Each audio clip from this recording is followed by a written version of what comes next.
Okay, so the next thing we make, usually I make this every week to 10 days, we make homemade yogurt. So we started the first time we ever made it. I make it in the Instant Pot every time because I can set it and walk away, and it's done at night before we go to bed. But the first time we made it, we just did regular old milk from the grocery store because unfortunately we don't have a cow, and it's not on my list because we don't do a lot of animals here because we live in a neighborhood. We're on 1 acre. So we just get cow's milk from the grocery store. Today I'm using 2%. And the first time we did it, we used just a regular old, whatever, plain yogurt from the grocery store.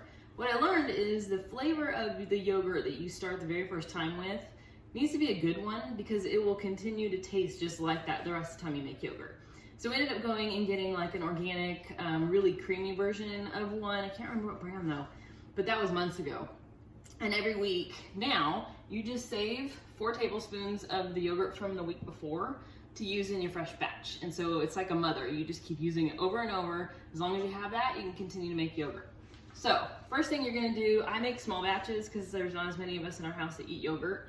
I do 4 cups of milk. If you push the yogurt button, I think it's 3 times till it says boil. That will get it ready to make yogurt. You can also buy, I think it's Fairlife or something, milk. That one you don't have to do it with because it's already been heat treated. But we go ahead and do that because it saves us a whole bunch of money. So I think this ended up costing us about $1 to make this batch. 4 cups of milk is in the Instant Pot right now. It's already been heated, like I said. We have our 4 tablespoons of our yogurt from last week that we plopped in there. We like sweet yogurt. If you just did it like this, you would just have plain yogurt. And I know a lot of people like that, but in our house, we do it with berries mostly in the morning, and so we just make a batch of sweet yogurt. I do about a half a can of sweetened condensed milk. Something that eventually I'm gonna learn to make myself, but right now, it's just not something that's my priority. And then to that, we have homemade vanilla. I don't always add vanilla. It's more of a sweet cream flavor if you don't. But this week I felt like we could add some of our vanilla. So this vanilla we started last year. I'm just gonna add a teaspoon of it. This we started last year.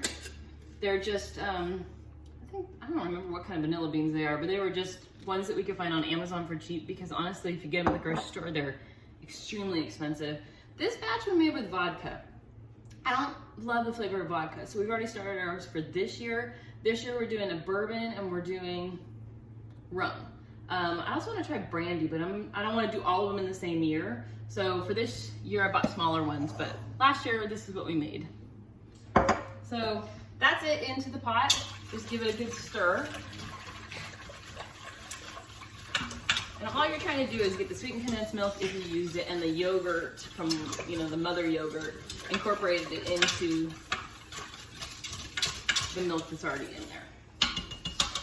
So that is it. I'm gonna lift it out just to show you. That's all we've got in there is just milk and the ingredients you saw me add. All we're gonna do, pop our lid on, and then the yogurt button, you're gonna push. Like there it says boil, but push it again until it says 8.